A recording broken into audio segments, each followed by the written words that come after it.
had a good cabinet meeting.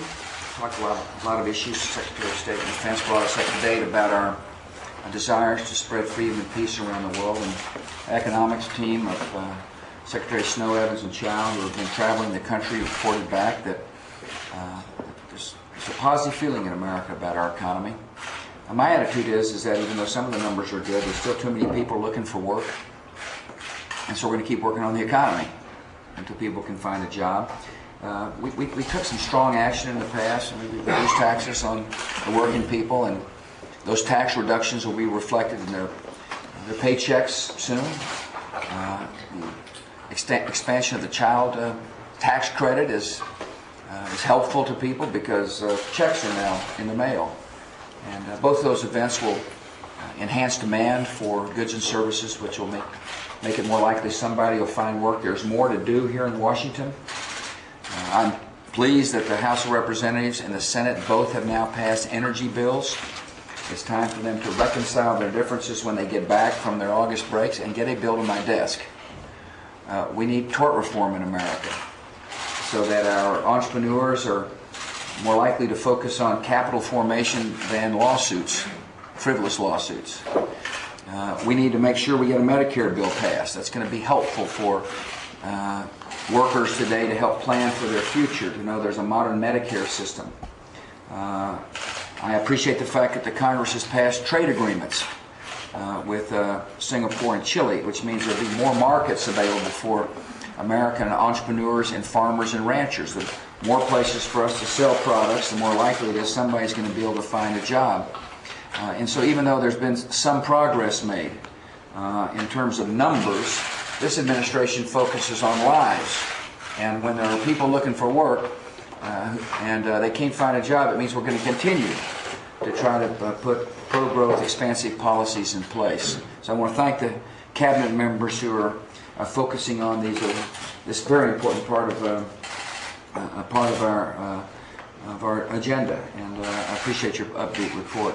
I'll answer a couple of questions. Tom and Patsy will be asking questions this morning, and then Mr. we won't be asking questions. Mr. President, are you surprised, and can you explain why 3 huge tax cuts and 12 rate cuts by the Fed have not done more in creating jobs to this point? And do you think that we're in a jobless recovery? Yeah, I think it's important to remember the history of the last couple of years.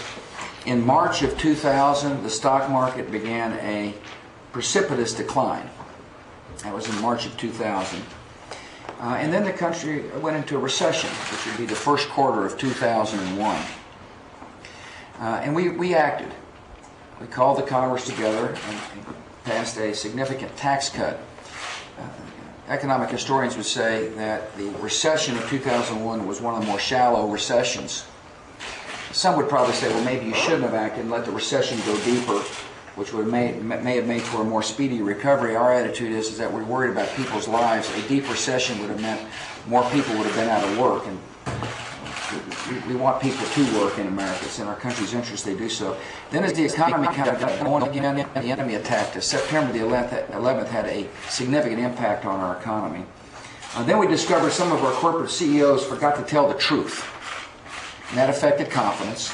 And then, as you may remember, Tom, we had a steady drumbeat to war. As I mentioned in my press conference the other day, on our TV screens, there was on some TV screens, there was a constant reminder of the American people, march to war. Now, war is not a very pleasant subject in people's minds. It's not conducive for the investment of capital. In spite of all those obstacles, and because this administration has acted firmly, our economy is growing. And we're confident that over time people will be able to find a job. But we're not going to rest, and there's more to do. We need an energy policy. We need tort reform. We need Congress to join with the administration to promote pro-growth policies. But this economy is vibrant and strong, just like our country is vibrant and strong. We've overcome a lot. But there's more to do, and there's no question there's more to do, and we will do it. Patsy. Thank you, sir. Does your offer still stand for assistance to North Korea if they develop their nuclear program?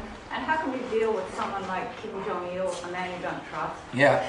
Well, thank you for bringing that question up, because we had some, what we think is positive developments. As you know, we were very concerned about trying to enter into a bilateral agreement with Kim Jong-il because of the fact that he didn't tell the truth to previous administrations. And so we took a new tack, and that was to work with with China, primarily China initially, to engage China in the process so that there is more than one voice speaking to Mr. Kim Jong-il.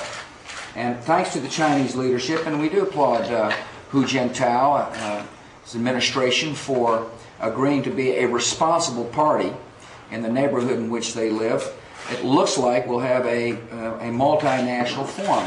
What that really means is that more than the United States and China will show up to have a meaningful discussion with Mr. Kim Jong-il.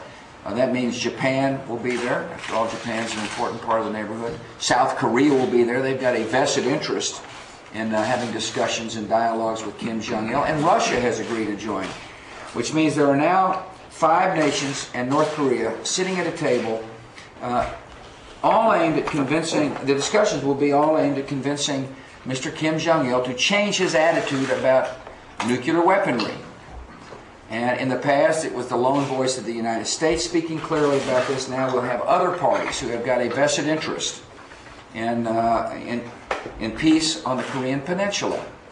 And so I would say the progress is good progress. And we're upbeat about the fact that others are assuming responsibility for peace besides the United States of America.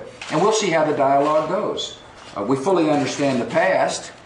We are hopeful, however, that Mr. Kim Jong-il, because he's hearing other voices, will make the decision to totally dismantle his nuclear weapons program, that he will allow there to be complete transparency and verifiability. And we're optimistic that that can happen. Listen, thank you all for coming. For those of you in Crawford, I will see you, going to Crawford, I'll see you soon. As you can tell, I got my summer buzz. I'm ready to get down there and enjoy the weather.